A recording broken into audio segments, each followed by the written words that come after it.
Eu sou a professora Joana Lúcia, do FTM de Artes, e vamos dar continuidade aos nossos estudos. Essa é a videoaula 5, que é a imagem da Praça 22 de Agosto, né, nos seus primórdios aí, a Igreja Velha, que naquela época não era tão velha, porque a velha mesmo já não existe mais, que era de madeira, e deu origem a essa de alvenaria, e sofreu modificações, né. Aqui nós temos algumas casas que até hoje existem. Aqui, salvo engano, ela ainda existe.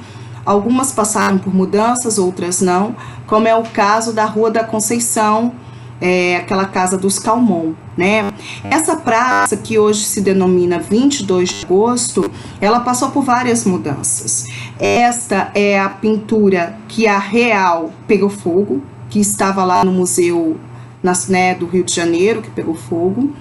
Nós temos uma réplica, não sei por qual motivo levaram para lá o original. Esse quadro aqui, a gente tem uma réplica lá na Serlinges. Eu não vou ter o prazer de lecionar a vocês uma aula que eu dou nesta rua, falando dos monumentos históricos e artísticos que tem neste local, que é importante vocês fazerem esse passeio com as crianças, para eles reconhecerem os objetos de arte, os monumentos, e também fazer uma interdisciplinaridade com geografia, com história. É importante o aluno conhecer o seu redor, né, do seu município. A praça, então, nesta época aqui, era o povoado. Há boatos que os índios cantavam e dançavam aqui. Isso não é verdade, tá? Os índios botocudos nunca foram amigos, nunca tiveram uma relação amistosa com o povo branco que aqui viviam. Aqui nós temos a praça na década de 70, 80, tá? Ela passou por mudanças e pessoas que conheciam essa praça diziam que aqui tinha peixes nesse rio, nesse laguinho, aqui tinha uma ponte, aqui tinha outra ponte, haviam animais como preguiça, macacos, e é por isso que essa praça foi chamada por muito tempo Pracinha dos Bichos. Aonde funcionou ali a própria Casa Serlinges, já foi a delegacia, já foi um hospital, já foi a penitenciária, já foi a Casa da Câmara, a Casa dos Vereadores. Nessa praça, 22 de agosto, eu, Joana, me lembro quando criança que funcionava o fórum, tá? Então, essa praça, ela tem muita história, muitas lembranças. E é legal trabalhar com os alunos isso, fazer uma pesquisa de campo com os familiares, para eles dizerem o que se lembram desse ambiente, o que aconteceu ali, quais órgãos públicos que já estavam ali, que ficaram ali por algum tempo. Isso é muito bom. Tá? Nesta aula eu costumo falar, né, dessa pirâmide que foi construída para representar a riqueza de Linhares, da economia, o setor primário, né, que é o gado de leite, que é o mamão, o eucalipto, o café, o cacau, né? Nós temos também aqui os botocudos representados. Final do ano passado eles não estavam mais lá, dizem que foi para reforma, mas não sei se vão voltar. Eles eram baixinhos mesmo, tá? O nome botocudo vem de bodoque, que era um alargador, na verdade, de madeira, que eles colocavam no beiço, furava aqui e colocava. Então o lábio inferior ele ficava pendido para baixo com uma esfera, né? Uma esfera não, um disco de madeira. E esses índios, é característica dos índios aqui do Baixo Rio Doce, da planície do Rio Doce, do Baixo Rio Doce, eles terem estatura baixa. Quem foi comigo para Aimorés percebeu que os índios aimorés também eram pequenos, eram baixos, tá? De baixa estatura. Aqui, pessoal, aonde esse prédio aqui, ó, foi o primeiro cemitério de Linhares, tá? Esse primeiro cemitério saiu daqui e foi para onde é hoje o cemitério do centro, que também não está íntegro. Com a enchente de 1979, uma parte do cemitério foi levado, por isso que ele não tem muro na parte de baixo, porque o muro e alguns túmulos foram levados na enchente, tá? Aqui, a Casa dos Calmon, que eu falei com vocês, que pertence ao período do neoclassicismo. Aqui nós temos, ó, 1, 2, 3, a tribeira, que é a fachada que dava imponência de poder, de dinheiro, né? O brasão da família, que também denotava poderio, né? Embora as janelas não tenham o arco, mas elas têm a grade, o vidro, que remontava dinheiro, né? Na época. Aqui nós temos a parte do porão, que é típico dessa época, e como ela é na rua, ela tá alinhado à rua, né?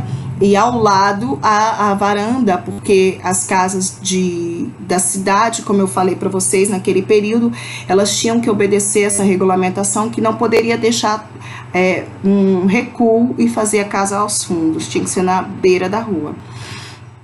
Aqui a tia Dulce, que é uma personalidade que marcou a história de Linhares, né? Uma pessoa muito influente, muito ligada às artes também. Aqui o João da Santa, que faz parte do nosso folclore. O último botocudo, tá? Dentro da família Durão, existem relatos diferentes da origem dele na família, né? Luiz Durão tem até um vídeo no YouTube que fala de como ele chegou na família. O primo dele, o Júlio Durão, já me contou uma outra história. Enfim, só se sabe que ele era índio mesmo, tá? Botocudo. Ele não casou, ele não deixou filhos e morreu com mais de 100 anos. Salvo engano, ele viveu por 120 ou 118 anos. É muito tempo. Na Casa Serlinges tem essa informação precisa. João da Santa, porque ele vivia com essa santa. Eu me lembro de ter visto ele, mas eu era pequena. E eu me escondi atrás da minha mãe, eu não vi ele direito. Eu só me lembro dos pés dele. A minha mãe, na época, ela disse assim, tá vendo esse homem? Se ele pisar num prego grande, não entra no pé dele, porque é muito grosso o pé dele. É uma característica dele que ficou marcada em mim, porque ele andava descalço para tudo quanto é lugar, né? E eles falam que ele tinha um poder, assim, de prever o tempo. Às vezes estava um sol de rachar e ele falava, vai chover. E dali a pouco chovia. E às vezes o tempo estava formado, aí perguntavam para ele, e aí, vai chover? Aí ele olhava, não, hoje não chove. E de fato não chovia, né? Então ele rezava para algumas pessoas que pediam a ele, né? Então dizem que ele tinha esse poder aí sobrenatural. Aqui o Teatro Nice Avanza, que tem o nome em homenagem a Nice, uma pintora que nasceu aqui em Linhares, né? A Nice Avanza. É interessante vocês pesquisarem a biografia dela, a história dela. Ela teve exposição até no Teatro de Louvre de Paris, um dos teatros mais famosos assim no mundo. A Nice, ela é famosa por quê? Pela técnica dela. Ela criou uma técnica própria. Ela não seguiu nenhum movimento, nenhuma escola literária, cubismo, dadaísmo. Esses movimentos literários, artísticos que vocês viram no ensino médio, ela não seguiu nenhum deles. A arte dela é chamada de primitivista. Por quê? É uma arte primitiva que não tem sombra e luz, não tem degradê de cores. Ela simplesmente pegava o pincel e pintava aqui tudo de um amarelo uniforme. Pegava outro pincel e vinha com outro vermelho aqui. Então, a arte, ela é dita como primitiva por isso, por não ter uma tendência, um movimento característico, por não ter luz, por não ter sombra, por ser uma pintura parecida com de criança mesmo. A criança, quando ela está aprendendo, ela pega um lápis de cor e pinta tudo por igual, assim, tudo uniforme, ou tenta pelo menos, né? Então aqui, uma das características dela é isso, né? Uma pintora primitivista. Outra característica dela é o que ela pintava. Ela fazia o retrato da paisagem de Linhares nas telas, e também ela demonstrava a religião. Ela era, algumas pessoas falam que ela era umbandista, outros candomblessista. O fato é de que ela tinha uma religião afro né, de descendência afro, e ela representava isso nas telas. Ela tinha orgulho de ser negra e ela demonstrava a sua cultura, a sua crença, né? Então aqui nós temos baianas, mas não são baianas qualquer, são baianas muito alegres. Então ela usava e abusava das cores primárias, né? Do vermelho, do verde, do azul, né? Essas cores, do amarelo, do azul e do vermelho, né? O verde, ele é uma cor secundária que surge da mistura do azul com o amarelo, certo? Então, ela abusa e usa dessas cores, dessas paisagens, dessas baianas, e a característica marcante dela também é a riqueza de detalhes. Ela poderia muito bem pintar esse vestido, essa saia do vestido, de marrom ou de amarelo, mas ela fez questão de criar vários detalhezinhos, né? Então isso daí mostra a paciência que ela tinha, a dedicação que ela tinha, né? E os quadros dela, até pouco tempo, eles estavam jogados por aí.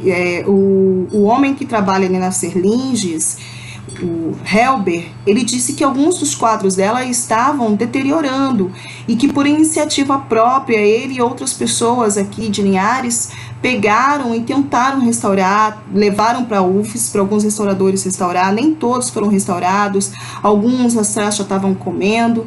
Infelizmente, né, não atribuiu-se aquela importância que deveria ter sido dado a ela e as obras dela, né?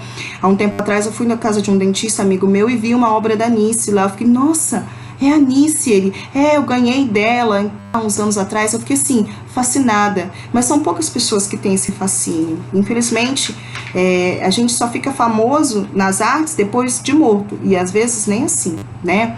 Mas fora do Brasil ela é conhecida, a biografia dela é lindíssima. Uma das biografias, existem vários registros, né? Uma das que eu li é de que ela pintava não consegui agora, mas vocês vão conseguir, eu tenho certeza. Ela pintava em papel de pão. E aí alguém chegou para comprar na padaria, viu, trabalhava como balcão de padaria, né? Viu, nossa, aí ó, apareceu. Que linda a sua pintura, e alguém se sensibilizou, deu tintas para ela, tela, e daí ela começou a pintar. O marido dela não gostava muito disso, mas ela gostava muito de pintar.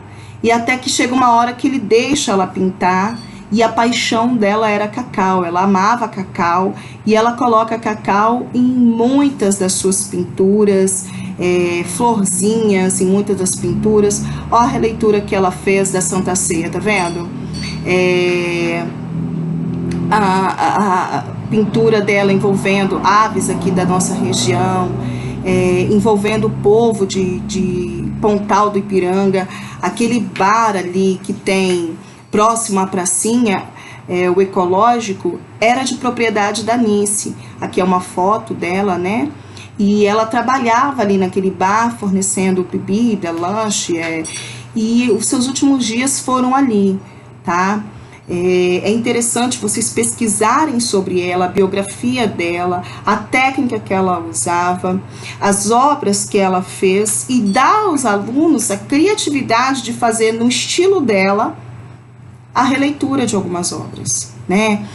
É interessante também, dentro da arte musical linharense, trabalhar o nosso hino, que é lindíssimo.